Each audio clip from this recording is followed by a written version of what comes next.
the final between Federer and Nadal. I think widely considered to be one of the best matches ever. Like for tennis people, it's like you're pumped to watch Federer against Nadal. At that moment, they were quite a bit better than the rest at that time. Great match, though, wasn't it? Incredible match, yeah.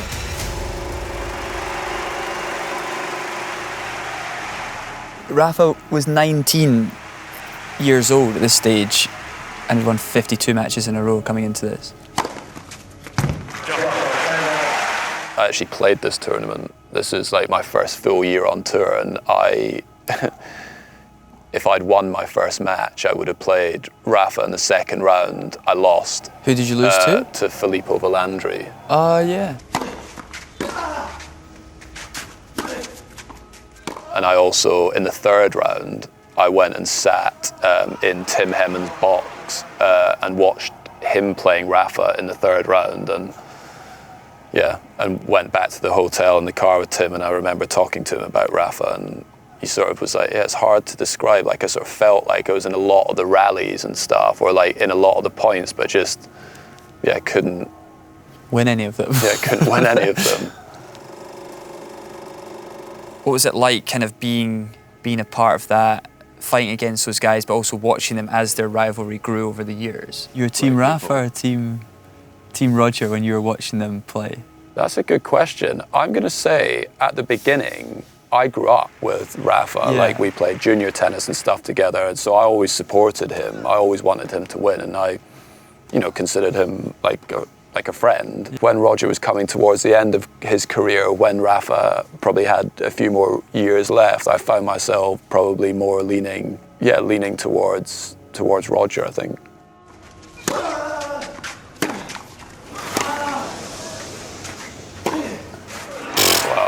Some shot. There's so much acceleration there. It's so difficult to do that. Like it was to hit winners from that position against someone that moves as well as. Is that Johnny Mack? That was Johnny Mack in the crowd.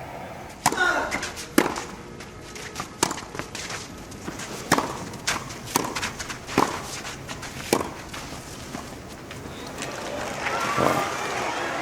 So good. I think that was what was so exciting for people watching these two. Is like they had very contrasting styles, but they were also all-court players. Like, I know Rafa was considered to be more of a baseliner, but he had great touch around the net, unbelievable movers. The matchup was just so good to watch.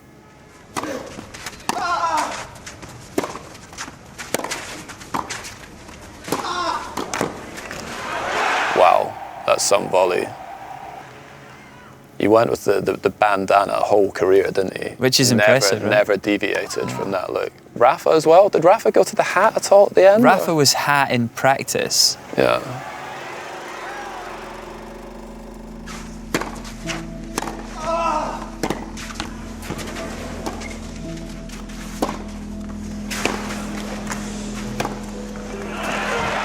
So good, isn't amazing. It? It's like the variety of shots that they were both able to play as well. It's not just like hitting each shot like as hard as you can. You can see like the shot shapes. The different, the shapes that they're putting on the ball, the amount of height that they're hitting over the net, and then being able to use the slice and the volleys, and it's just so much fun to watch because there was just constant variety in the types of points that you were watching.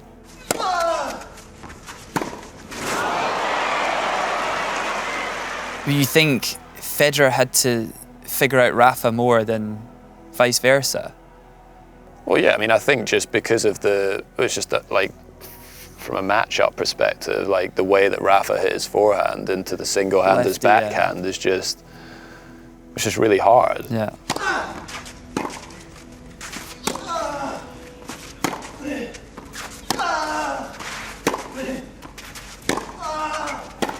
Wow, so good.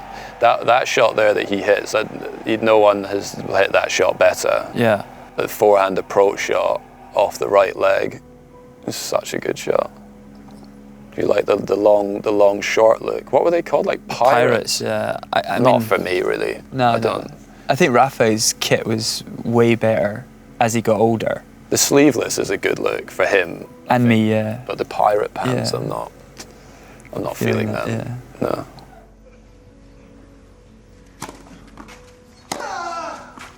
That shot is nasty.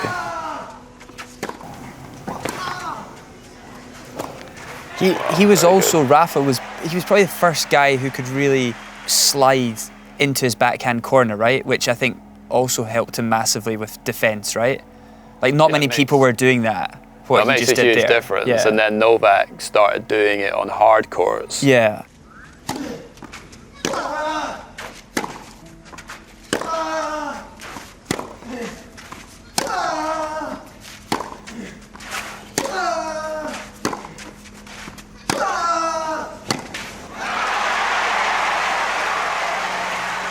Just brutal hitting. That was like when you were playing against him and you hit like one or two balls like towards the middle of the court. It was just, it was so hard to like get control back in the point, particularly on clay, because the way you hit the ball, it just felt that the ball was always getting away from you and pushing you further and further. It's a great effort from the crowd to stick around this long as well. I mean, 4 hours and 25 minutes on a Sunday.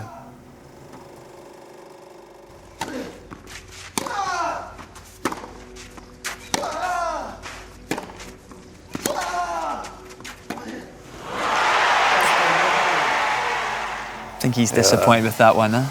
Yeah, it's just I just think it was such a hard shot for him to deal with. Yeah. Same thing again. Like he was trying to play aggressive in that point. Like he was right up on the baseline, but as soon as Rafa got the ball like high enough and deep enough to the backhand, it's so hard, I think, to know exactly what to do with that ball. Like, do you move back deep behind the baseline and give him the opportunity, or do you?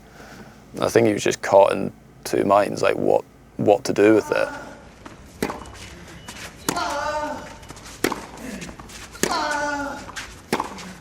And look how close he is to the baseline there, which is rare on clay, really, for most players. Like, he's hitting 4 or 5 balls where he's basically standing right on top of the baseline. And Rafa's hitting a ridiculous amount of spin as well. Yeah, that's a nice shot.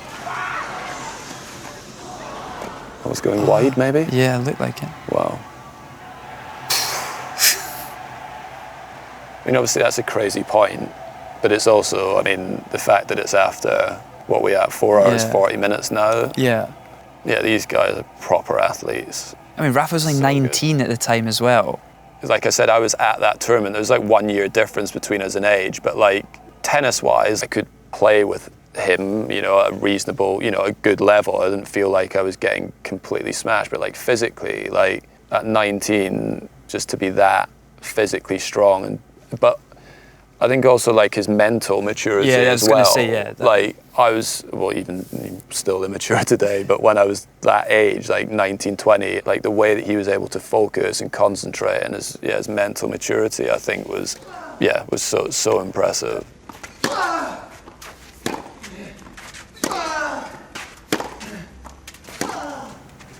Wow, it's great depth.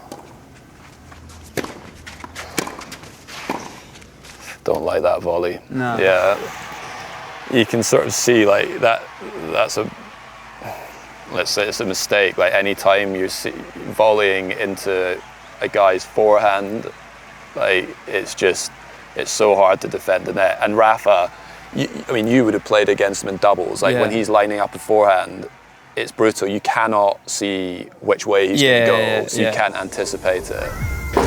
The set is giving one lucky viewer the chance to win exclusive signed tennis balls by myself and Andy. No! To be in with a chance of winning, simply subscribe to the channel and comment below. I think we've seen enough.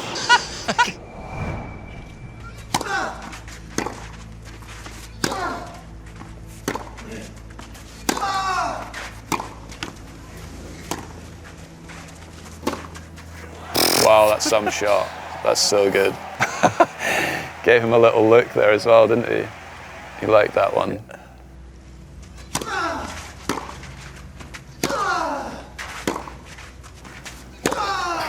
It's brutal hitting, isn't it? Yeah.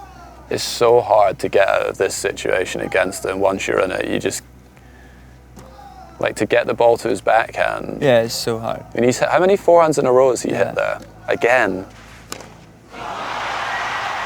Wow. And he worked so hard as well. Yeah. And probably that was the first shot he had where he could really get into his backhand there or get back to like Yeah. neutral situation. His legs are probably completely Yeah. toast. I mean, I think are they over 5 hours now? I think so, yeah.